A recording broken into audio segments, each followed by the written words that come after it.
After 5 long years, we've finally hit the midway point of this journey. Hey guys, thanks for reaching out and celebrating with me today. This is Bill once again with the Nintendo Super Power Club Challenge channel. And today we're looking at Dragon Warrior 3 on the NES, and this is card number 10 in the collection. Dragon Warrior 3, as I'm sure you know if you're a fan of an RPG back in these days, it came out around the same time as Final Fantasy, and it plays very similar. It's got a lot of the action-adventure elements, the storytelling, it's all there, all the great things you enjoy about JRPGs of its time period. I really wasn't into RPGs back in those days. I was more of the side-scrolling platforming guy, but I gotta say, if I was into RPGs, this would have been a fun one for me. Pick it up, give it a shot, it plays well even to this day if you're into these kind of classics.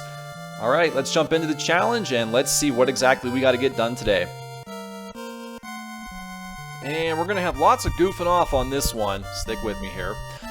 Try getting to the first key with these followers. On pro level, that's gonna be 3 goof-offs.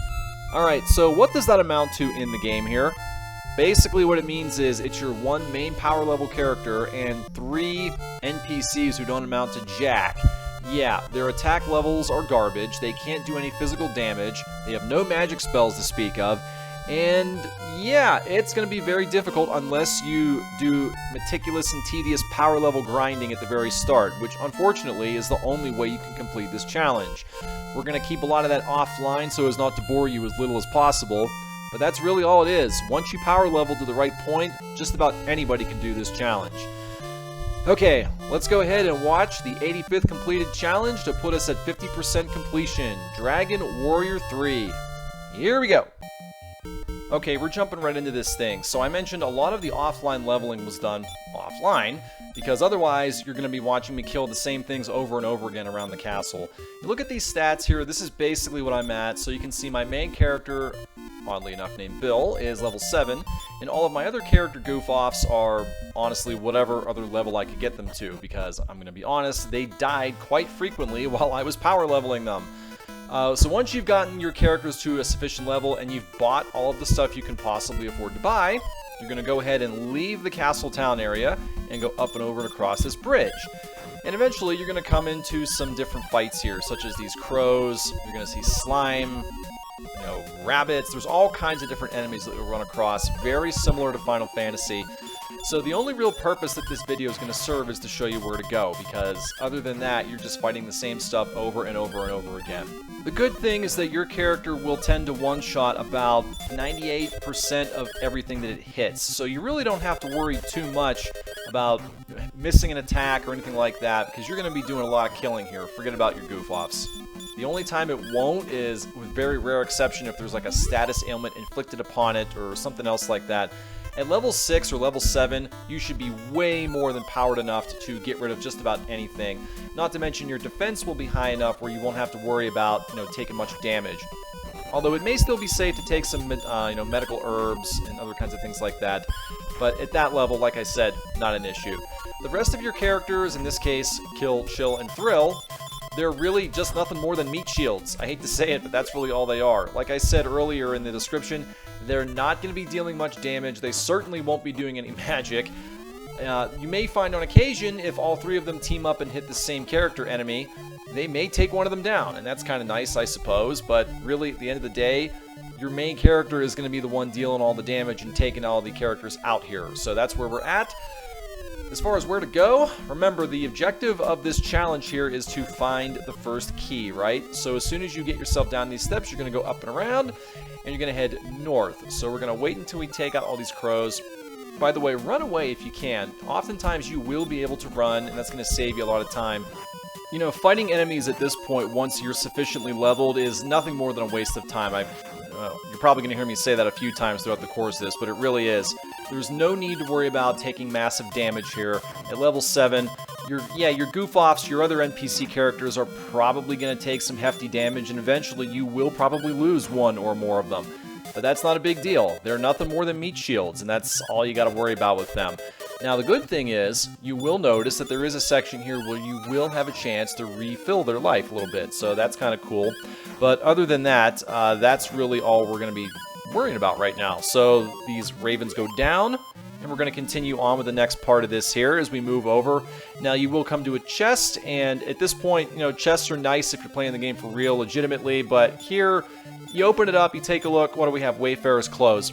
This is nothing that we don't already have. We already bought this stuff way back in the town. You know, open it if you want to, but it's nothing more than a waste of time right now. Alright, here we got 5 different slimes, and these are enemies that are completely beneath us and worthless. Kill them if you want to. Oftentimes you can just run away from these things because they're really not worth your time, and they really fear you, as they should, right? They're going to be one-shot kills for your guy. And these are enemies that can actually be taken out by your goof-offs if they all gang up on one of them at the same time. So that's kind of nice when they actually manage to kill one of them and save you some time. But run away if you can. Save yourself the effort.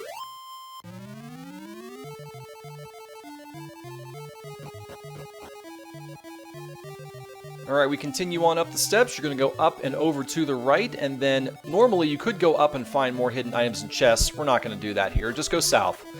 Alright, next section. This is a nice place where you'll be able to refill your life if you are a little bit low. So you go up, around this dragon, over to the left, and go down this little staircase here. And check this out. There is an actual innkeeper inside of a dungeon castle tower, whatever you want to call it. This is kind of rare. You don't really run across these too often in RPGs, in the middle of a dungeon. Oh, that's what we got here. So go ahead and rest up. Now, one thing you want to take note of, if you're not familiar with Dragon Warrior, is that when you heal someone, or when you rest in an inn, or a save point essentially, it will heal your life, it'll heal your magic, but it will not bring deceased characters back to life. In older RPGs like this, or the original Final Fantasy, for instance, you had to go to a temple or a church or some place where you could actually bring them back from the dead. So, if a character goes down here, you gotta remember, they're essentially gone for the rest of the run, because we're not backtracking back to the town to bring them back to life, especially not with a worthless goof-off. So with these moths here, these are kind of annoying because if they cast that enchant or mirage spell, whatever it's called, it will make it very difficult for your characters to actually do any damage at all. You have to wait for that spell to wear off, or just get lucky and hope you can do enough damage to kill them anyway. And thankfully, that's exactly what's happening here.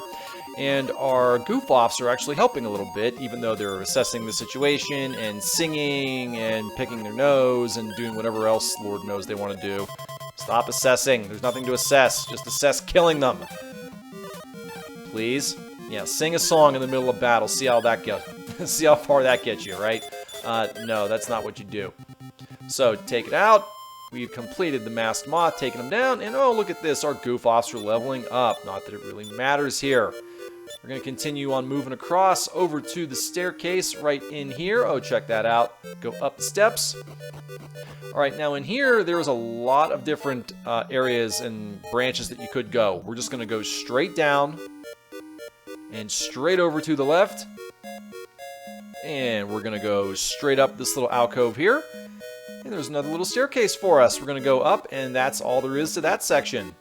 Alright, now this is the last major screen in this run that we have to worry about. We're going to snake ourselves up and around. And before we get to the final end area, you're going to notice we have a new enemy we haven't seen before called a Babble, which is a green pool of slime, right?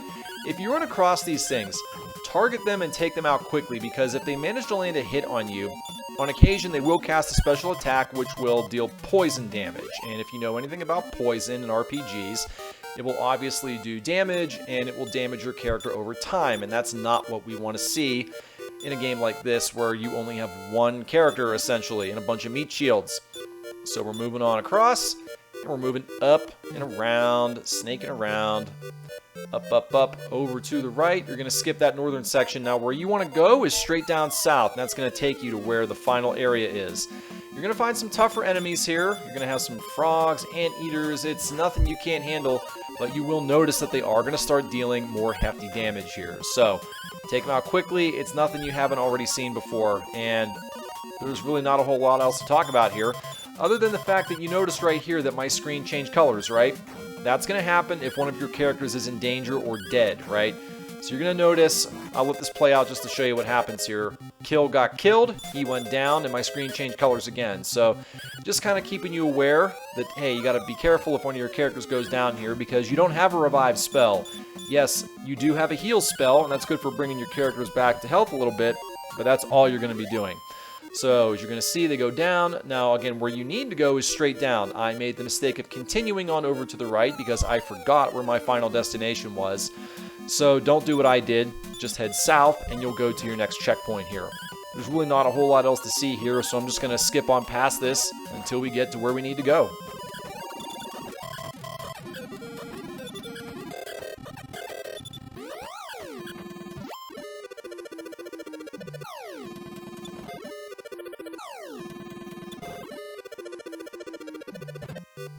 Alright, after some very painful backtracking, we go down the steps on the right path. We go up and talk to this green-looking sage guy.